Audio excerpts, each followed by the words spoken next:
It's time to come clean. Some of the projects that we've taken on this summer have led to neglect. Right behind me is a perfect example of being on the receiving end of that neglect.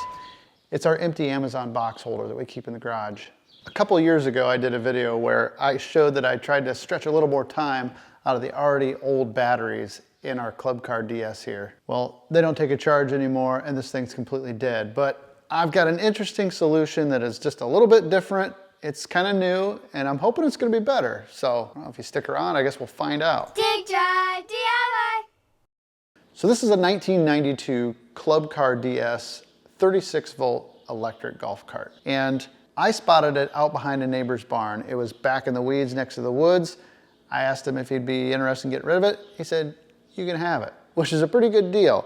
I put the lift kit on it, fixed it all up, and in 2013 I installed brand new Trojan batteries. We've got a good lifespan out of the batteries. It's been 10 years, even though it hasn't really worked at all this year yet in 2023, but it's time for batteries. We like the electric cart. It's quiet, nice to ride in, and I want to keep it that way, but we have some new technology. Rather than the old lead acid batteries, I'm going to try some lithium batteries. We'll get it in the shop and I'll show you what I got.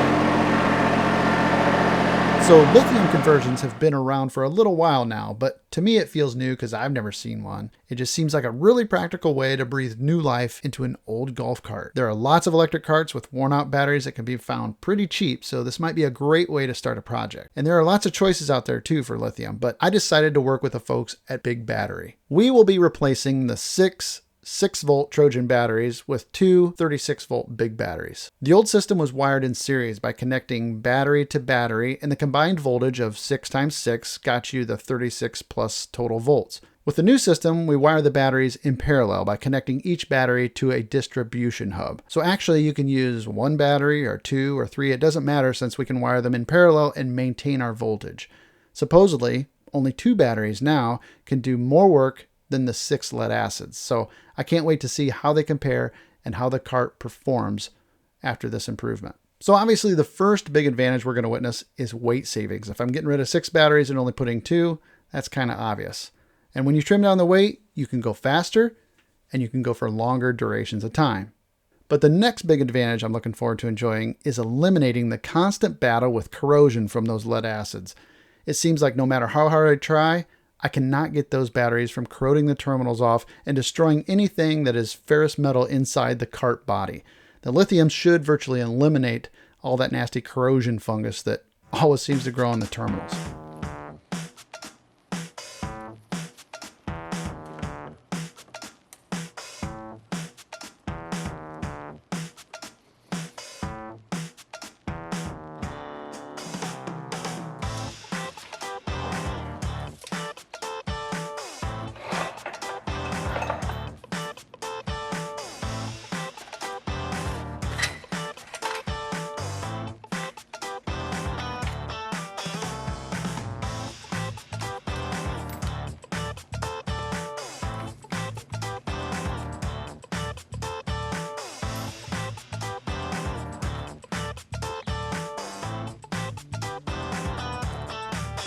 With the old batteries out, I was able to visualize how I might utilize this space for the new Raptor kit. Unfortunately, the new batteries were just slightly bigger than the tray for the old batteries, so I decided to use some old lumber I had laying around to fill the space, and then I could mount the new batteries on top of that wood real easily.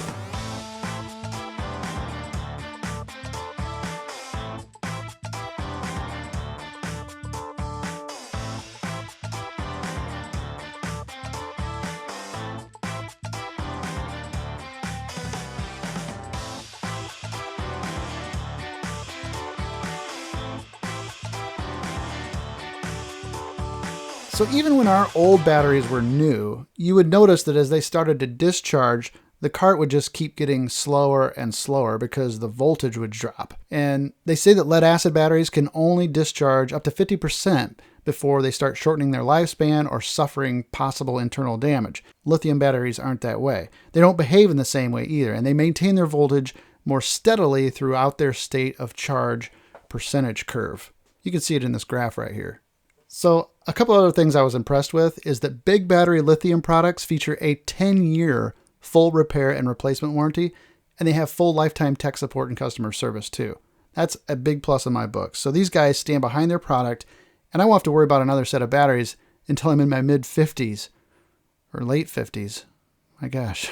But the biggest selling point for me was something that I didn't even know existed.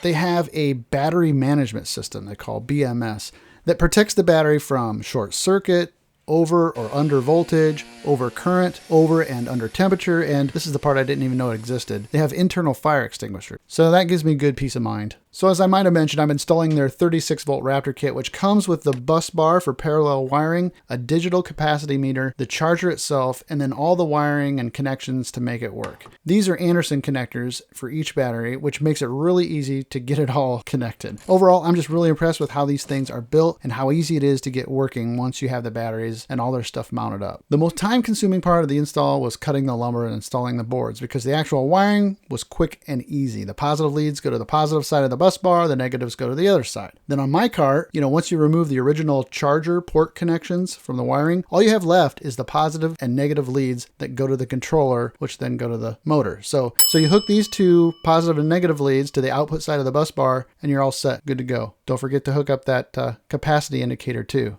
It felt really good to have this cart back up and running. For my quick late night test run, I could already tell that it was much quicker and more responsive. And as time goes on, I'll report back on some distance testing and the charging frequency that we have to do. But so far, I'm really confident that it'll be way better than we've ever had before with this cart. You got to remember, this is a 30-year-old electric golf cart, and I'm hoping it's going to run like a new one. But the real reason I wanted to get this cart up and running right now was twofold. One of the main things you have to do whenever you're driving the golf cart is pay attention. Always be aware of your surroundings. Be using the mirror to watch behind you so nothing comes up behind you. First of all, I think a cheap golf cart can provide a great learning opportunity for the next up-and-coming generation of operators. You want to always operate at a safe speed, like when you're going straight. At top speed, you can't turn very sharp because this thing can be tippy, especially now that we've removed a lot of the batteries. It's not as heavy, so it's going to be more tippy. So like if you try to drive into a ditch or drive on something that has a slope, it'll make it tippy, okay? Anytime you're going to turn left or right, you should be looking both left and right and behind you. Fully aware all the time. I want you to learn how to back up too. You did it! Nice, that was good actually. So as long as mom is home during the day, you guys can set up the cones and practice this with the golf cart, and you will get much, much better. When I was your age, when my dad was at work, I would hook up the wagon to the garden tractor and I would back it around the outside of Grandma and Grandpa's property, like in reverse with the wagon. And we have a wagon we can hook to this too, but that's how you get good, is just practice. You'll learn to turn the steering wheel in the direction you want to go the more you practice, okay? So the price for the kit from bigbattery.com is probably going to be around $2,500. I know that sounds expensive, but remember, you usually get what you pay for. And I think the benefits of lithium far outweigh what we've experienced with lead acid in the past. I think the longevity is going to be longer. We know that the charge time is less, the drive time is more, there's no corrosion. If you look it up, do a little research, you'll find that lithium has proven to be really good for these, and I'm excited to keep trying it out. So that price tag is hefty, but it's like that old adage about buying good work boots. You can buy $50 work boots 10 times over the course of 10 years, or you can buy one really expensive good pair of work boots and spend less money over that same amount of time. And I think that's what we're going to do here. I think we're going to spend less money over the same duration of time. Yeah, gasoline carts are good too. They all have their specific purposes. Personally, we prefer no noise, no fumes, and that's what we like for cruising out here on the country roads. Your needs may vary. If you're going cross country in your golf cart, definitely get a gasoline powered one. With the right supervision and guidance, I don't think it's ever too early to start learning the basics and get comfortable with being behind the wheel. All right, thanks a lot to bigbattery.com for setting us up with a nice 36-volt Raptor kit. They have batteries for all different types of applications. So link in the description below to go check them out. They have an awesome product and there's a lot more to it. So just check it out. Otherwise, we're gonna get to enjoying the newly refurbished golf cart because we've been missing it all summer. And I know two little people in particular that are gonna really love having it around here. So I wanna thank you so much for clicking on this video. I hope that you liked it. And if we're lucky, We'll see you in the next one. we'll see you in the next one. Thanks so much. All right, let's go to Harlan Days. Get up there like that. 1, 2, okay, go slow. Uh-oh, keep going. A little slower. Okay, let's go eat.